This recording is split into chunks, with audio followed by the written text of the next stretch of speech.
I used to see my neurologist twice a year, so it was it's no big different on this.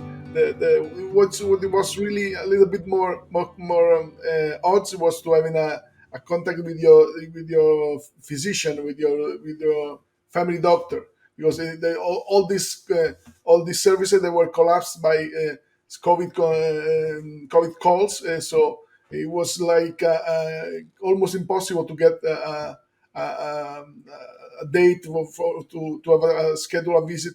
It's a bit different to my experience because my doctor and my neurologist at the clinic, they both started with telecommunication. So it was quite interesting. And it's a bit like we both are talking. It is a good way, but it is not the best way, I think, because I think I have to face my patients and I have to touch them for some investigations, and that won't be able over Skype or things like that. Yeah, this is one of the few things that we could partially say from my daily routine was the physiotherapy is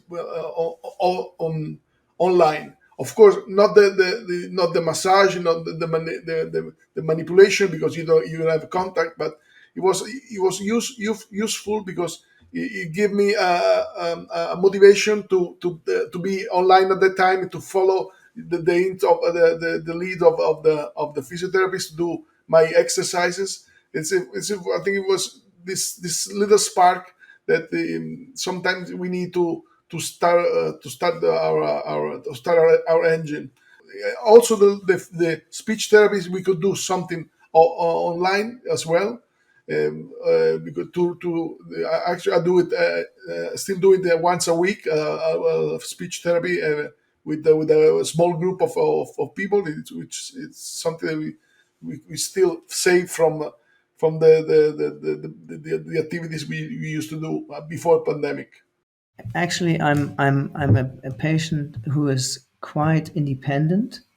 I'm doing a lot of the medication setting on my own, but at that time, I was running into a very difficult period. In the eighth year of the disease, I developed a kind of a sensitivity to levodopa that caused speech disfluencies.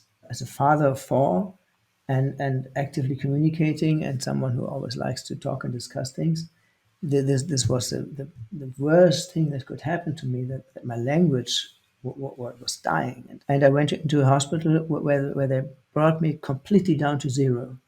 So I was withdrawn and for a week or so I was completely down. And then they slowly built up a new medication regime.